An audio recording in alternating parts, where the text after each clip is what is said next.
You're pregnant and plan to breastfeed. You've heard the amazing benefits of breastfeeding, but you're not sure where to start when preparing for it.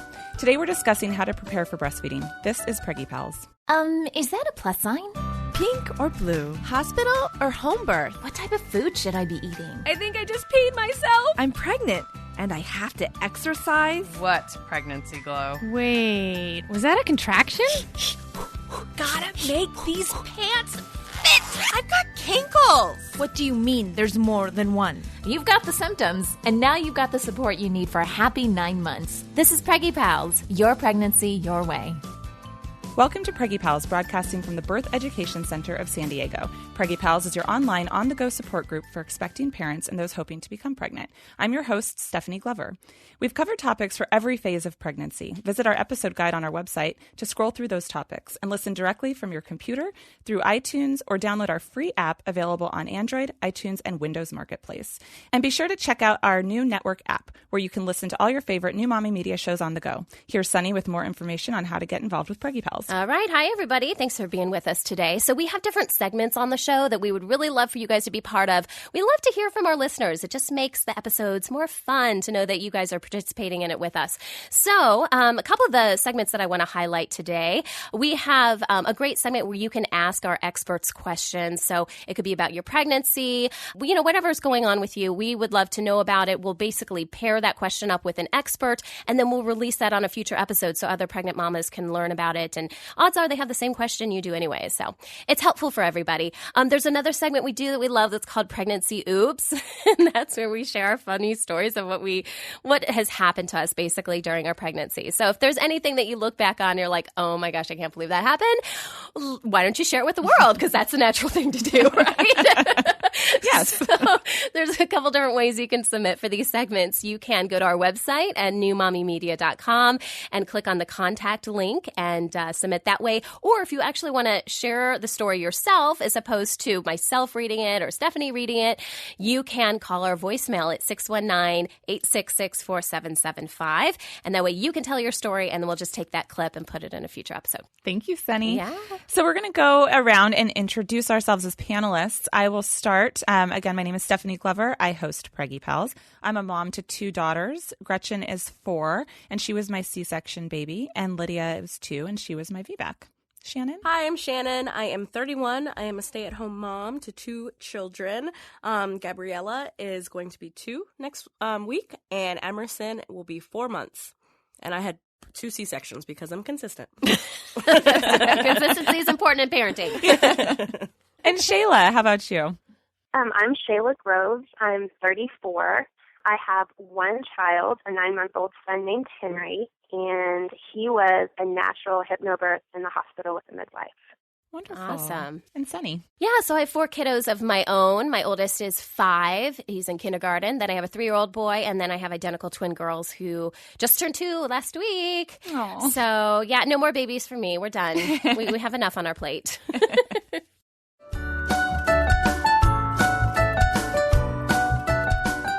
Okay, so before we kick off today's show, we have a news headline that I found online that I thought was pretty intriguing. Hopefully you guys will think the same. So this is actually based out of the UK, so you kind of have to use your imagination for everyone here that's in the US because it doesn't apply necessarily to us. But they are actually soundproofing some maternity and delivery rooms over in the UK.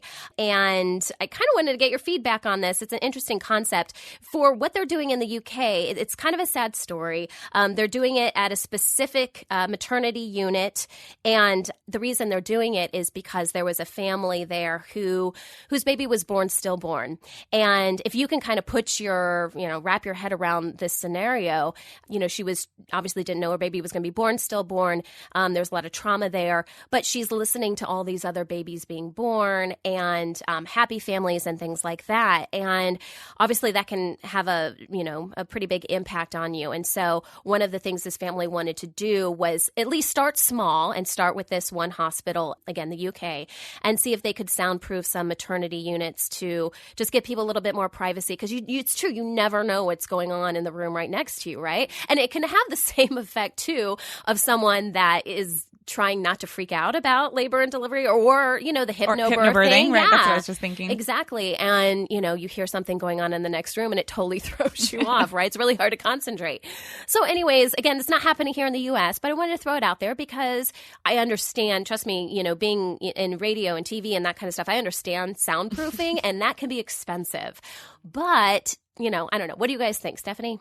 I could see some benefits. I was telling the ladies before we started recording, when I arrived to the hospital with my in labor with my second child, I was very vocal and probably a little scary. And so I'm sure that others in the hospital who were hoping for a peaceful environment would have appreciated it. Yeah. My only question would be, how are they going to pick which mom goes into what room? Like, oh, this mom, maybe she had some sort of complications or anything like that, and she gets to go into the soundproof room. Or, she was a screamer with her last kid, so we're going to put her in the soundproof room. Her medical chart right here. It's red ink across the top. Screamer! She goes in the soundproof room.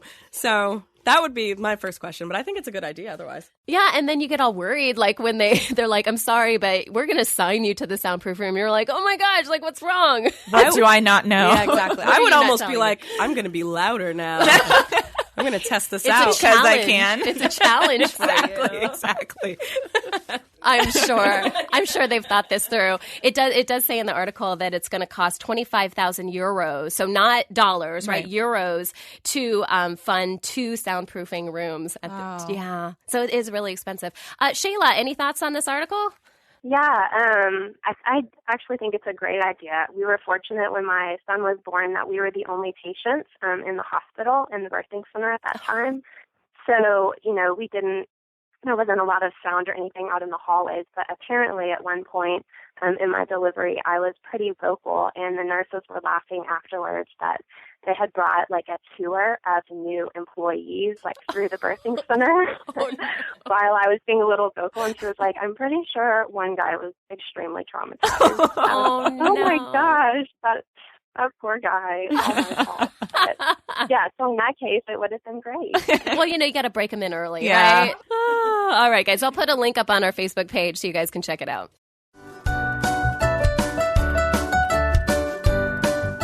Today we're discussing how to prepare for breastfeeding. Joining us on the phone is Gina Chanier, certified lactation counselor, mom of 2 breastfed kids, and global vice president of healthcare relations at Lansino, a breastfeeding and pumping accessories company. Welcome to Preggy Pals, Gina. Thank you. So once a mother decides that she's going to breastfeed, there are resources to help her prepare while she's pregnant. Are there classes she can take? Yeah, absolutely. And it's a really good idea to know what to expect. So taking a class, they're often offered with childbirth classes like labor and delivery, baby skills classes. So if you can sign up for breastfeeding class before baby comes, it's great because you know what to expect. You understand sort of how the whole process works. And so the classes cover what to expect. And are they generally like a one-time class, or do you go for a few? It really depends on the hospital that's offering it or the OBGYN office that's offering it. But I went to 2 days that was a combination of the childbirth, labor and delivery, and breastfeeding. So breastfeeding is a segment of it, but generally it's several hours long. And again, covers what to expect in the early days, what's going on with your milk, supply and demand, all of those sort of basic building blocks of breastfeeding. And would you recommend that a mom just go on her own, or should a partner attend as well? It would be great if her partner goes, because breastfeeding obviously is between mom and baby, but there's so much that a partner can do to keep an eye out on baby's latch, or, help with positioning, or even grabbing water, from mom while she's nursing, just understanding that breastfeeding is going to make her thirsty. She needs to stay hydrated. So just that sort of 2 people thinking about how to triage this very new situation can be really, really helpful. And who often teaches the classes? Are they nurses, childbirth educators? It really depends, but it can run the gamut of, a nurse who's also got breastfeeding specialization, or lactation counselor or consultant. I mean, there are a lot of, and then they're also so they might split it with a childbirth educator or nurse midwife doing the labor and delivery section, and then a breastfeeding counselor or a consultant who's doing the breastfeeding section. But a lot of nurses also get their breastfeeding specialization. So a lot of times it's someone who's trained in breastfeeding. Okay, that's awesome. When would you recommend that a couple take their breastfeeding course, the breastfeeding preparedness class? Is it usually in like the middle of pregnancy or more towards the end? Is there a recommended time? Third trimester, like the beginning of the third trimester, so you're not too close to birth thinking, you're thinking about so many things at that point in time, and really mom's brain does tend to switch to, okay, focus on labor and delivery. So doing it a little bit earlier in your third trimester is helpful because, baby's not too far away from coming. You're able to sort of think about the information, absorb it without being in kind of a stress situation like, oh my gosh, the baby could arrive any day. Right. And then it is important then to follow up when baby actually gets here. There are classes that you can take when you're in the hospital, and those can be really helpful because then baby's here and you can actually practice with your baby. Awesome. Before they release you into the world. I remember thinking, I just get to take this baby home now? Really? Now, Shannon, did you take any breastfeeding classes? I did not take any classes beforehand, and I agree with Gina's point that it would be helpful to have done that because I was just like, oh, my grandmother breastfed 6 children. My mom breastfed me for a while. I've got this. And then Gabriella got here, and I was like, what am I doing? This is totally different. Yeah, it's different. Didn't really start coming in until like the 5th or the 6th day. So I was nursing and they were getting the colostrum, but I had to supplement with formula, and there was this whole like stigma attached to having to do that I had to deal with. So I probably, if I would have had some classes and that would have been addressed in the class, I would have felt much better, much, much better. And Gina, do they address like what happens after a C-section and the differences between birthing methods and breastfeeding classes? They do, yeah. And that's why it's also good to, make contact with the person who's teaching the class. I mean, I didn't know if I was going to have any problems, but I had that Elsie's name and number with me. And she said, let me know when you have questions. There are no bad questions. A small situation can turn kind of into a big deal when, there are people around to help. So it's definitely, something that they cover, especially if you're going to have a C-section. Whatever situation, there are people definitely available to help. I mean, breastfeeding is natural, but it doesn't always come naturally. And I think that's, it's totally understandable. Like, your grandma nurse and your mom nurse and everyone's like, come on, why can't you just do it? Just do it. Yeah. But it's not, that's all well and good until you're absolutely exhausted and you don't know what's going on. So, it's totally, I'm a breastfeeding educator, and I called the hotline when I had my sons. I'm like, he's 10 pounds. I don't know what to do. He won't wake up. And they said, Gina, is that you? I mean, you just don't know. You don't know what's up and what's down. I mean, it was much earlier on when I was just starting to be a peer counselor, but, you doubt yourself. So I think it's kind of knowing what to expect and knowing that there are people, to help, I think is also, and if you've got the question, many, many, many, many other moms have had the same question because we kind of bind together in our journey. Yes. And Shayla, did you attend any breastfeeding classes while you were expecting? I did. I was actually maybe over-prepared, if that's possible, but we kind of signed up for everything that the hospital offered. So we did the childbirth education class where breastfeeding was just kind of one segment of that class. And then we also signed up for a separate introduction to breastfeeding course that was maybe like a couple hours on a different evening. And then through the Hypno-Baby home study course that I did, there was also information about breastfeeding in there. So, there was a lot of overlap in the information that I got between those 3 classes. But I think at the end of the day, it just, helped reinforce the things that I had learned and really built my confidence in my ability to breastfeed. So I think I felt as prepared as possible when it was actually, time to start breastfeeding. And, there's a lot of things that you don't learn until you actually have a baby in your arms and you're working through it yourself. But I felt like I had a pretty solid background. So I would certainly recommend taking at least one class. I think, 3 is probably maybe a little bit overboard, but one class for sure would be really helpful. You know, one thing that I've heard too is that it's helpful to go to a breastfeeding support group, which is a little bit different than the actual classes that the hospitals offer, simply because you don't know if you're going to need that afterwards. And there's a lot that's going on right after you have your baby, that trying to find a group afterwards and where is it located and where do I park and simple things like that when you're carrying a newborn baby, especially for those that, you know, are brand new moms, have never been moms before, can be overwhelming. So I would say in addition to the hospital classes you can do, if you can find a local support group and even go once or twice before, just to kind of get an idea of what it's all about, could be really helpful. That's an awesome tip. Yeah. Gina, are there additional breastfeeding resources that you would recommend? I mean, Sunny brought up an awesome resource. You know, anything else that a woman can look for within her community or even, you know, in her bookstore? Any other resources you recommend? Yeah, I mean, the hospital, if you're having a baby, your baby in the hospital is a good place to start, because a lot of times there are support groups or little gatherings. Like, I was lucky enough to give birth in a women's hospital, which unfortunately now are becoming few and far between.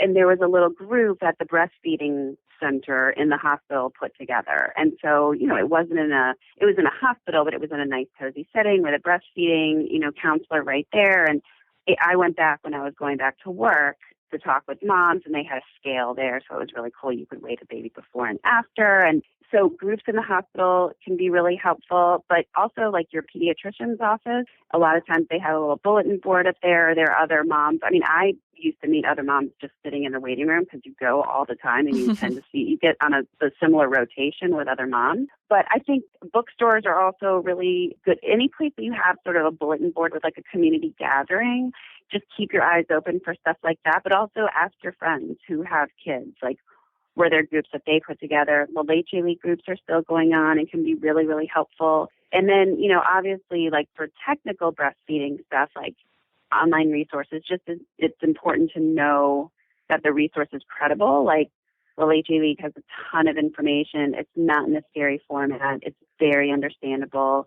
Kelly Mom, KELLY mom.com is an amazing resource. Lansino's got, resources on its website. So, you know, in person is super helpful because you can be with other moms and see their babies, and, you know, it's that nice social interaction. So also when you take classes, inquiring there, they often will give a list of resources for, you know, follow-up. Great. Thank you. So when we come back, we'll discuss how to prepare for breastfeeding during the postpartum period. We'll be right back.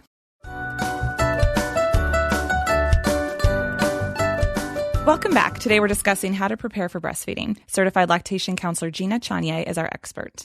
So let's talk about breastfeeding itself. What can a mom expect when establishing breastfeeding, such as, you know, how long does it take for the milk to come in?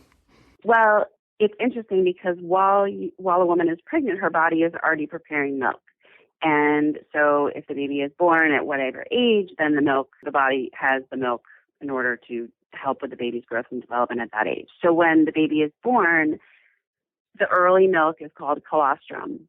Very thick, very dense, yellow. It is like the best booster ever. It has so many antibodies, vitamins, nutrients, minerals. It's amazing. It's very thick, and it's not very plentiful.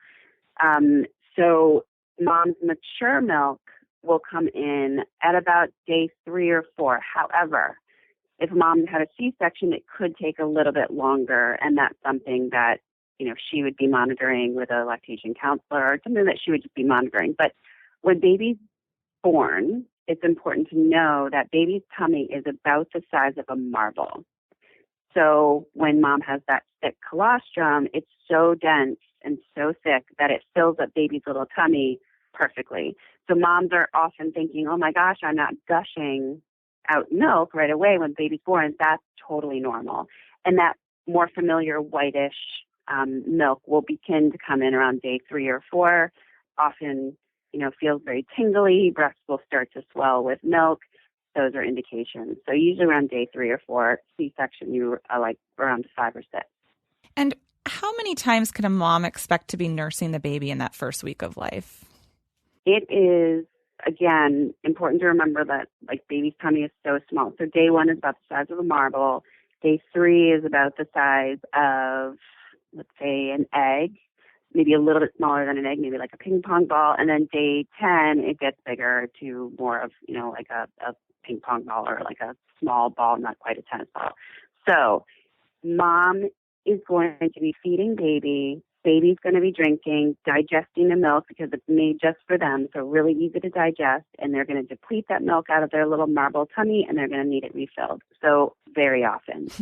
Mom is going to be feeding at least 8 to 10 times during a 24-hour period, but I say at least italicized, underlined, because babies really need to be feeding very often because what they're doing is teaching mom's body how much milk to make. So it's this incredible supply and demand process. And so it's usually, it could be every hour and a half to 2 hours. Every day their tummy gets bigger. Every day that time sort of lengthens. But especially in the first week, the baby comes out. And again, it's natural, but it doesn't always come naturally. And baby thinks, what am I doing? Mom's body is thinking, what am I doing? And so it's that first week is quite an adjustment, but it does all sort of flow and fit together. How could you describe to someone who hasn't yet breastfed what it might feel like?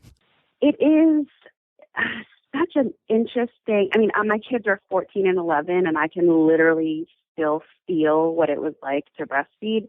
It's a combination of feelings, like when your milk starts to let down after baby is latched on, your milk starts to let down because baby's sucking is signaling to your body, okay, release the valve. And then your milk starts to travel down through these channels, and then eventually it comes out, and it's this tingling feeling. And sometimes tingling can be, oh, that's kind of an interesting feeling. Other times tingling can be, oh my gosh, just hurry up and get the milk down, because your breasts are generally swollen until your body sort of figures out, okay, how much milk am I making? And it's a good thing to have a lot of milk, but your breasts can get very tight. They can be hot. I realize I'm not spelling this very well, but it's just, when is this going to start to get in any like part good? of your body that swells? You sort of get that, ooh, that's kind of interesting, and then you're like, no, that's actually not very comfortable. But the best thing is that there's an answer for it, and the answer is just nurse on demand. And I know that sounds really ridiculous and overwhelming, but baby's going to tell your body, and baby's going to tell you when they're hungry, and it's going to be often. But then they grow, and then it's not going to be as often, but all of it's like a part of the process. And every little roll that you see on your baby, you're going to know, okay, that's why I'm feeding every hour and a half. And then eventually it gets to every 2 hours. But during that time, it can feel, very tingly, tight. But the other amazing thing about breastfeeding is this, you almost get this like lovely cloud rolling over you, and you get this like relaxed feeling. Yeah. It might last for a second because you're like, okay, that's great, and I still have laundry to do, and all these, you just get right back into stress. But oxytocin is the love hormone, and it's released when you're breastfeeding or when someone touches your skin. And you feel so sleepy, and it's just an amazing feeling. And that's why a lot of times you get drowsy when you're nursing. Baby gets drowsy. You get in kind of this little rhythm. So it's as daunting and scary as breastfeeding seems sometimes, and I 100% get that. There is so much amazing feeling that comes from it as well. I mean, it's just something that no one else can replicate. It's nice. I love that you touched on that fog, because I remember it, and we're all in the studio nodding right now, because it almost, I used to think of it as like it would force me to slow down for those moments, because we're always thinking of a to-do list or whatever, and you almost sort of couldn't go there mentally. Like you would just relax and just space out for a little bit, and it was okay. It's like you needed to. But now, panelists, I'd love to gets us through the challenges. We're like, okay, there is a good feeling coming up. Right. I remember that. Right. And, panelists, I'd love to hear from you. Were there any surprises with how it felt, or the feelings of bonding, or whatever? Any surprises that you discovered with breastfeeding? I was mainly surprised about how painful it was with my nipples. Like, they needed to, like, chap and, like, get hard almost before it was, and then they healed and it was fine. I was also surprised that the second time that did not happen. My nipples were good to go. And the other thing that I would say that was really awesome that kept me coming back with the nursing, because I had planned with Bree a birth center birth and a water birth, and it was going to be nice and idyllic. And then my blood pressure spiked and I ended up in the hospital. So I was determined to breastfeed. I was like, look, this is happening.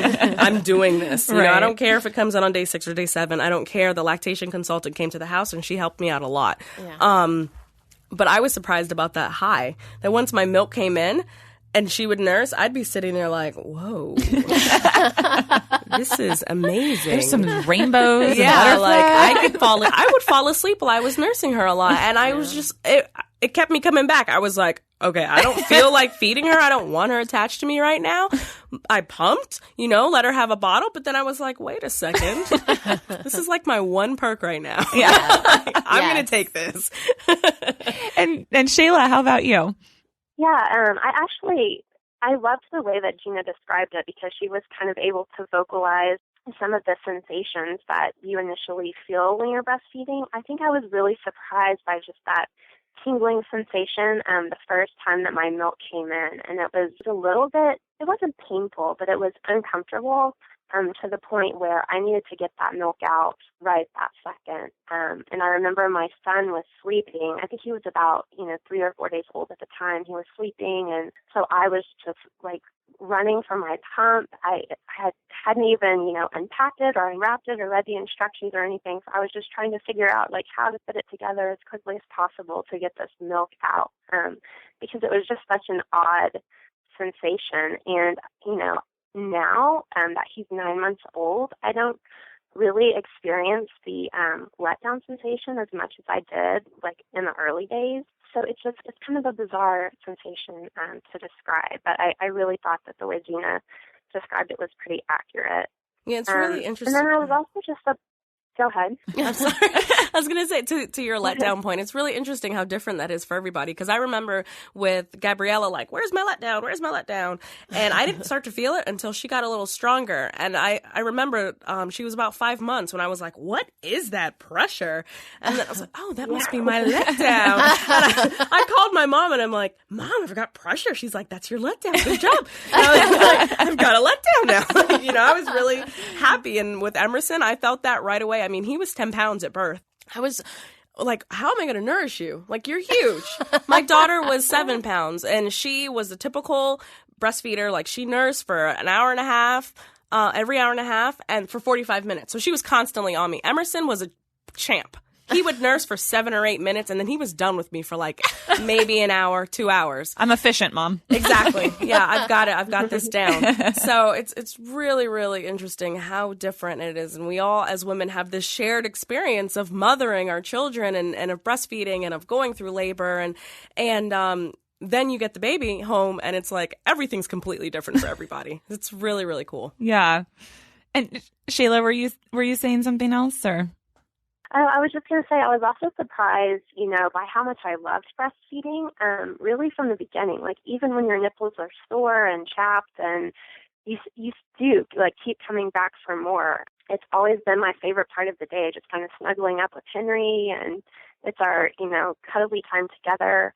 And I really feel like not only does it feed him nutritionally, but emotionally, too. It's like we both need that time to just, like, plug in with each other and connect. And so that's, even 9 months later, that's what keeps me going.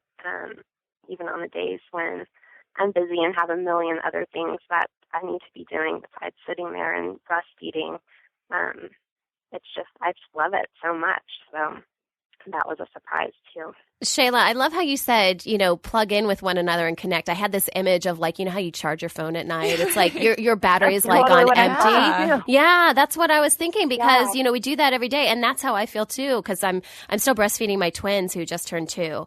And it's just it's so nice. I mean, they don't have to do it nearly as often anymore. They're very efficient. I mean, you only need them on for like 5 minutes. Yeah. But that's how I feel too. And if I can just allow myself to relax for like 5 minutes and just be with them. And I do weird stuff too, like I smell their hair and because they still have that baby smell. But anyways, that's how I feel too. I'm like an iPhone. I just need to be plugged in and just connect with my kids again. Yeah. Now, Gina, so we've actually on Preggy Pals, we've covered creating your postpartum plan. We've done a whole episode on it. But Gina, what would some tips be for kind of creating that postpartum breastfeeding plan? We've talked about finding some resources, but are there any other tips that you'd want to share with future breastfeeding mamas to really prepare for that postpartum period? Yeah, I mean, I think it kind of goes back to knowing what to expect and knowing what the process is and knowing what's entailed in that. And I mean, it really comes back down to those basics that can really be super helpful, especially when you get back home. I mean, I think it's interesting what my OBGYN said to me, and I've had different reactions to it, but what it said to me, he said, your job that you've chosen for the first 2 weeks when you get home, do not do anything. He said, your job is, rejuvenating, like trying to catch up on any sleep you possibly can. And then he laughed a lot and I didn't know why. And he said, your job is feeding, hanging out with that baby all the time. And you're going to realize what I mean by feeding constantly and taking care of yourself and taking care of the baby. Let other people take care of everything else. You might think you're going to be interested in laundry, like just really, it's going to be there. And someone else who is looking for a job to do, that's awesome if they could help you with that. But understanding that this is one of the most important jobs that you'll have, it doesn't mean that breastfeeding supersedes the importance of everything. And I'm definitely not suggesting that. However, your baby is relying on you and you have this, breast milk that your body has made specifically tailor-made for your baby.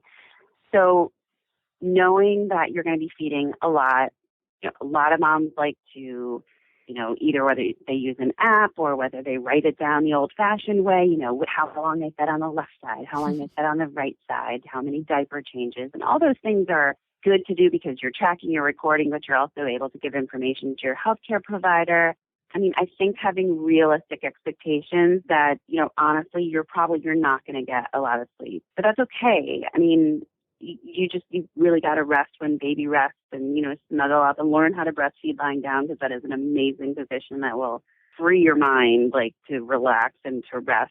And try not to be as rigid because babies don't come with an instruction manual, unfortunately, and they will constantly be changing everything. And so if you're really rigid with like a quote, like a really big plan, you just need to kind of go with the flow. And if baby ate, 45 minutes ago and seems hungry, their little tummy needs to be refilled and they're hungry, so trying not to be too regimented, I think is really, really important, and asking for help. Yes. I think motherhood teaches you that you just have to learn to ask for help for sure. That you need your mama tribes. Yes, definitely. Yep. Gina, thank you so much for joining us today. For more information about Gina, as well as information about any of our panelists, please visit our episode page on our website. This conversation continues for members of the Preggy Pals Club. After the show, Gina Chanier is going to discuss some helpful tools for nursing in public.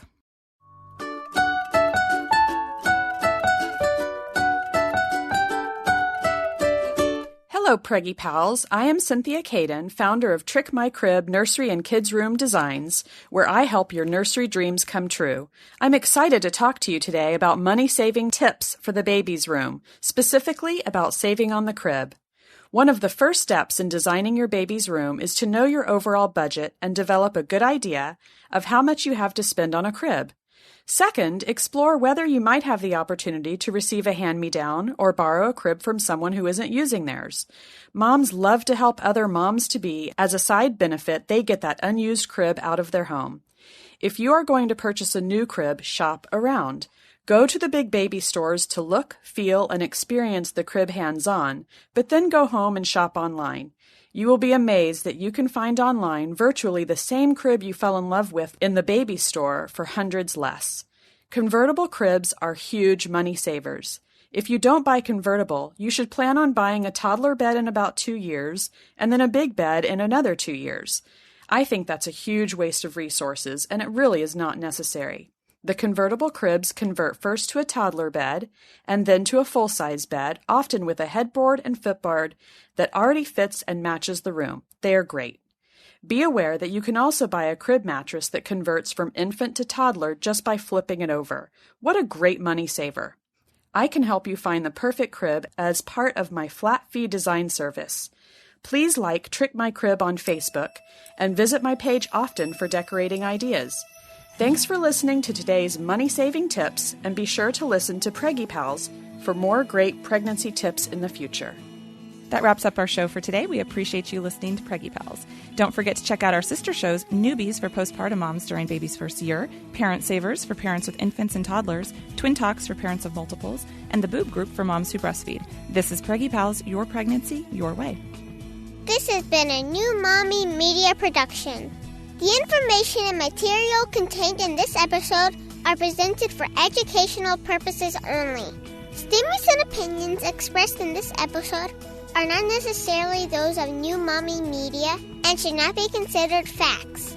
While such information and materials are believed to be accurate, it is not intended to replace or substitute for professional medical advice or care, and should not be used for diagnosing or treating healthcare problem or disease or prescribing any medication. If you have questions or concerns regarding your physical or mental health or the health of your baby, please seek assistance from a qualified healthcare provider.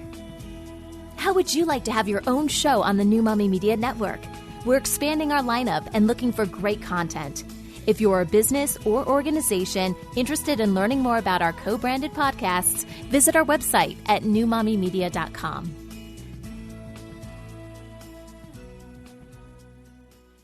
Hey mamas, don't forget to check out Mighty Moms. It's our online community built for new moms just like you.